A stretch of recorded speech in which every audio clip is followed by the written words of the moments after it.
Thank you, everybody, for coming to the Aaron Torres Podcast YouTube page. If you could do me a quick favor, see that little subscribe button at the bottom of your screen? Go ahead, click that subscribe button.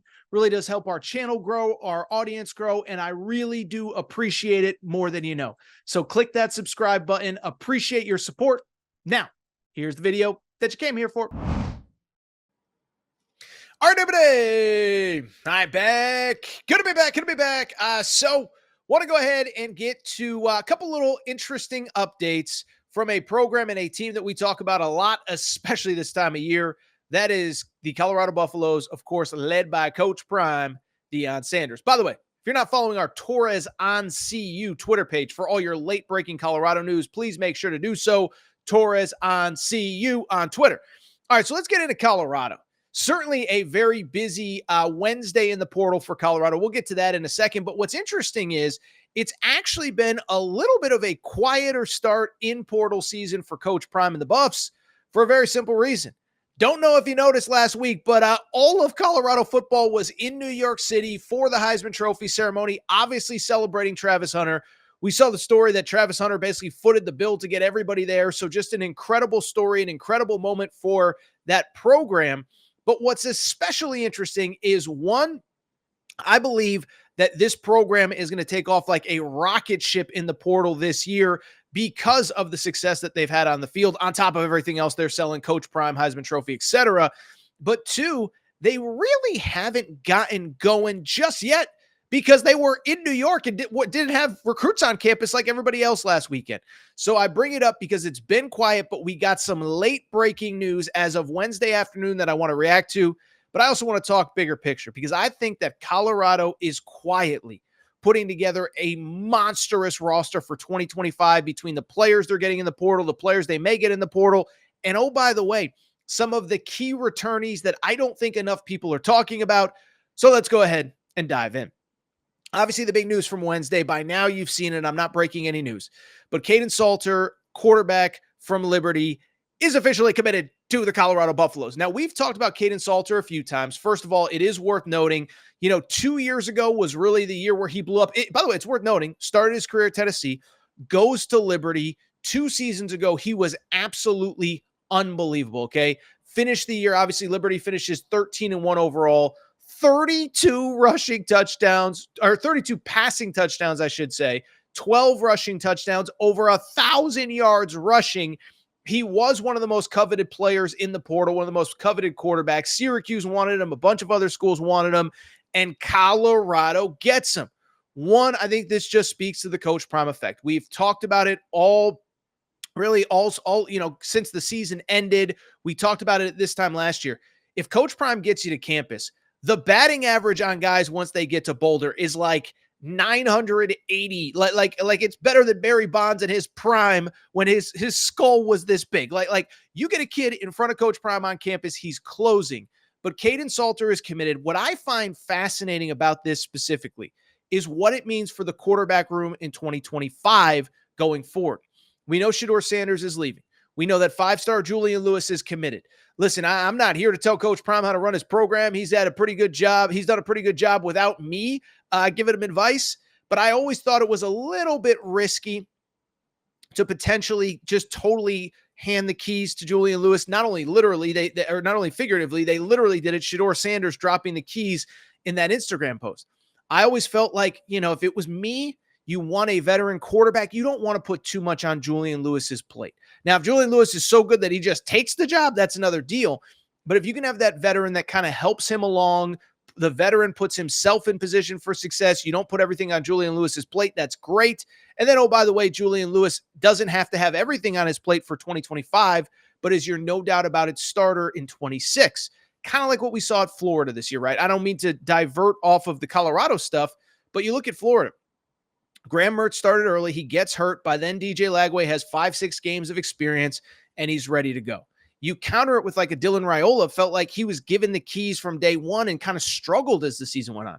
So I love that you have that start. I love that you have the starting quarterback in Kaden Salter. I know that Julian Lewis is going to get reps, and I think this is just the tip of the iceberg of what Coach Prime has done and will do in the transfer portal this year.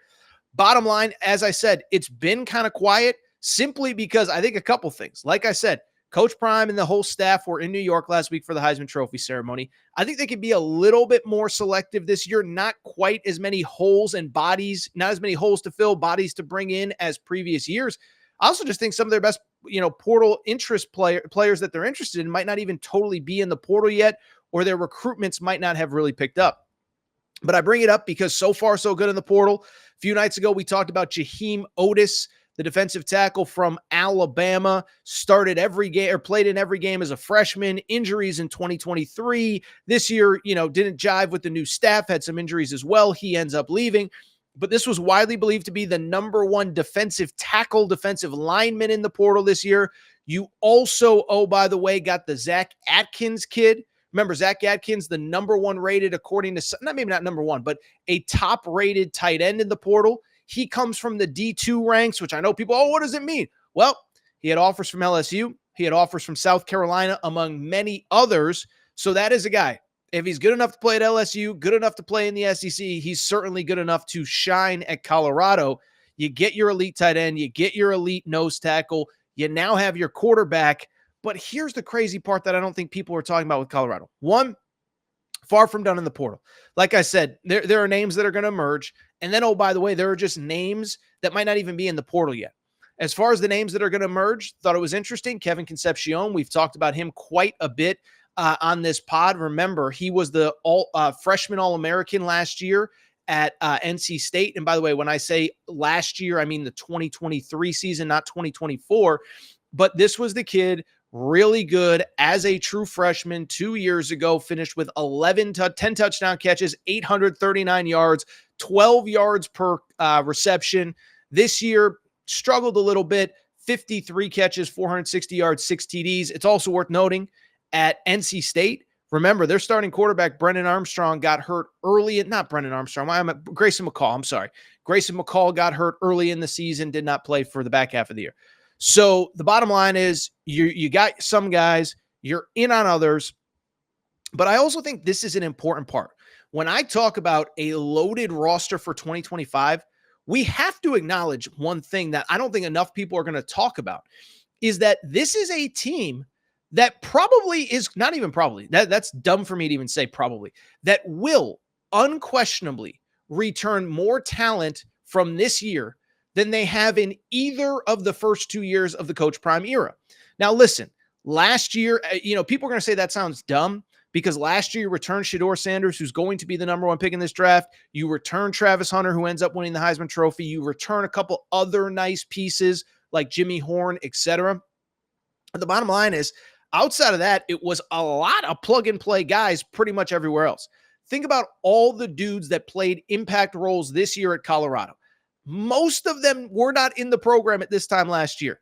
BJ Green on the defensive line, LeJonte Wester at wide receiver, Will Shepard at wide receiver, Jordan Seaton along the offensive line. So think about how many of those guys were not even in the program at this time last year. Now, conversely, think about all the guys that are currently in the program that could and should and almost certainly will be back a year from now. First off, wide receiver room is going to lose some key guys headlined by Travis Hunter and LeJonte Wester, but they're going to bring back some pretty good players as well. The guy that I am most intrigued by personally, I want to see what Draylon Miller can do with a full offseason, to get comfortable in the college game. This was a kid that in I don't want to say limited reps, but he wasn't wide receiver one. Still finished as a true freshman, 31 catches, 3 touchdowns. Also had another score in the tripping over my words here, another score on special teams. And so that is a kid. Remember, high 4-star, was committed to Texas A&M. When Jimbo Fisher gets fired, he decommits, but that was a kid. A lot of people wanted him. He ends up at Colorado. I can't wait to see what he looks like next year. By the way, most returning experience by a mile on the offensive line, headlined by Jordan Seaton. Jordan Seaton certainly held his own this year, was a freshman All-American at Colorado. Imagine what he's going to do after a year of playing high-level college football, of a year of being in this system, of working with this coaching staff, working with Phil Lodeholt, the offensive line coach. It is full speed ahead with that kid. Cash Cleveland is back on the O-line.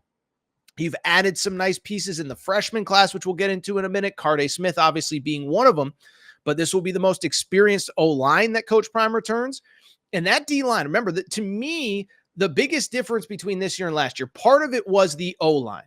O-line was better. It was functional. I don't know that I would call it elite. That D-line was elite, though, okay? Well, you're obviously going to lose B.J. Green. You're going to lose Nikhil Hill Walker, who, of course, transferred a few days ago. But look at the names that are coming back. Keaton Wade, 7.5 TFLs, 4 sacks, back. Sam Okunlola, 6.5 TFLs, 3 sacks, back. Arden Walker could be back if he wants to, 6 TFLs, 4.5 sacks. You go on and on down the list. Amari McNeil, who I thought was phenomenal down the stretch, 6 TFLs, 3.5 sacks. All those guys could be back.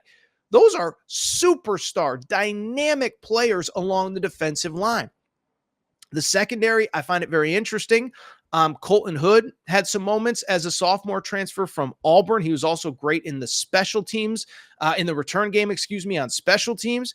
DJ McKinney, Coach Prime has said, I think he's an NFL player. It might not be this year, but I think he's an NFL player. So DJ McKinney is back. By the way, I didn't even mention the addition that Coach Prime and everybody had during the portal on Wednesday outside of Kaden Salter. That, of course, is Makari Vickers, a former high 4-star, low 5-star who played at Oklahoma the last 2 years. So that secondary is going to be loaded. That seems to be a place where they evaluate well, they get guys in.